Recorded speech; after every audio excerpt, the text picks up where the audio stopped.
दूसरों में दोष देखते हैं, दूसरों के दोषों का चिंतन करते हैं, तो ये रिजल्ट मिलता है। कितना ही भजन करें, कितना ही सत्संग करें और दूसरों में दोष देखेंगे तो ये आएगा सामने। एक और सच्ची घटना मैं आपको बताऊं कि हमें कुसंग से बचना है और सबको अपने से अच्छा मानना है, तभी हमारी प्रोग्रेस होगी, स्पिरिचुअल प्रोग्रेस। एक वैष्णव थे, वैष्णव माने भगवान से प्यार करने वाले एक भक्त थे। तो एक बार उन्हें एक गांव से दूसरे गांव में जाना था। उस जमाने में लोग पैदल जाया करते थे, पैसे वाले लोग अपना रथ पर जाते थे, गरीब लोग अपना बैलगाड़ी से या पैदल जाते थे। तो अब उस गांव में पहुंचने में 2-3 दिन लगते थे। वो पैदल जा रहे थे, रात का समय हुआ। तो उन वैष्णव का एक नियम था कि मैं अगर रुकूंगा तो किसी वैष्णव के घर में ही रुकूंगा। वैष्णव माने जो भगवान का भक्त हो। तो एक गांव पड़ा, वहां उन्होंने कहा कि भाई इस गांव में कोई वैष्णव है, मुझे रात को आराम करना है, सोना है, सवेरे फिर मैं आगे चलूंगा। तो वहां के लोगों ने बताया कि पास में ही एक गांव है, वहां सब वैष्णव रहते हैं। तो वो वहां पहुंचे और कहा कि भाई मुझे थोड़ा रात भर विश्राम करना है, तो लेकिन मेरा नियम है कि मैं वैष्णव के घर में ही रहूंगा, जो वैष्णव ना हो उसके घर में मैं आराम नहीं करूंगा। तो वो गृहस्थ जो बाहर निकल के आया, उसने हाथ जोड़कर कहा, महाराज मैं तो वैष्णव नहीं हूँ, मैं अधम हूँ, पापी हूँ, गुनहगार हूँ, मैंने बहुत पाप किए हैं। ये जो पास में जो घर है ये बहुत वैष्णव है। अब उसके आ गए तो उन्होंने भी हाथ जोड़ के कह दिया कि महाराज अगर आप हमारे यहाँ रुकते हैं तो हमारा सौभाग्य होगा, हम अपने को परम भाग्यशाली मानेंगे। लेकिन आप कहते हैं कि आप वैष्णव के यहाँ ही रुकना चाहते हैं, तो मैं तो वैष्णव नहीं हूँ, मैं बहुत बड़ा पापी हूँ। वो जो और आगे घर है वो वैष्णव है। वहां गए, उसने भी ऐसे ही कहा कि महाराज अगर आप हमारे यहाँ रुकेंगे तो हमारे लिए सौभाग्य की बात है, अतिथि का सम्मान करना, लेकिन मैं वैष्णव नहीं हूँ। पूरे गांव में वो घूमे, सभी ने कह दिया कि हम वैष्णव नहीं हैं। क्यों कहा?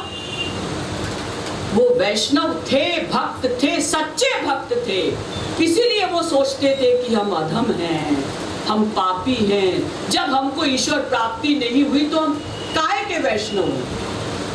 ये भावना रखनी है। सब वैष्णव हैं लेकिन हम ही पापी हैं, हम ही में समस्त दोष हैं। तो इस प्रकार की भावना जब हम रखेंगे और सबको अपने से श्रेष्ठ मानेंगे, सबका सम्मान करेंगे, अपने सम्मान की इच्छा न हो, जो सम्मान के योग्य नहीं है उसका भी सम्मान करो।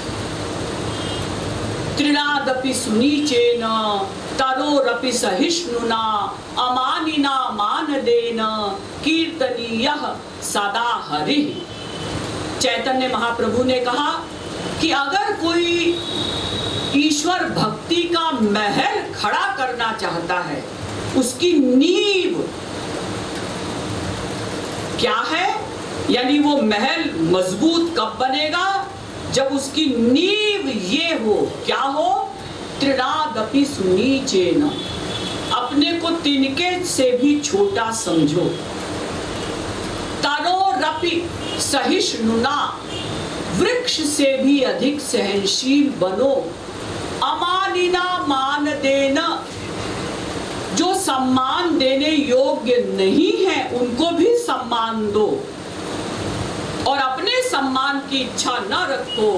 और कीर्तनीयः सदा हरिः, तभी तुम्हारे कीर्तन करने का लाभ होगा और भगवान तुमसे सदा प्रसन्न रहेंगे। तो हम भक्ति तो करते हैं लेकिन साथ में अपराध करते जाते हैं। अनंत जन्मों में हमने इतनी भक्ति की है, इतना कीर्तन भजन किया है कि हमको एक बार नहीं अनंत बार, अनलिमिटेड टाइम्स ईश्वर प्राप्ति होनी चाहिए थी, लेकिन एक बार भी नहीं हुई। क्यों?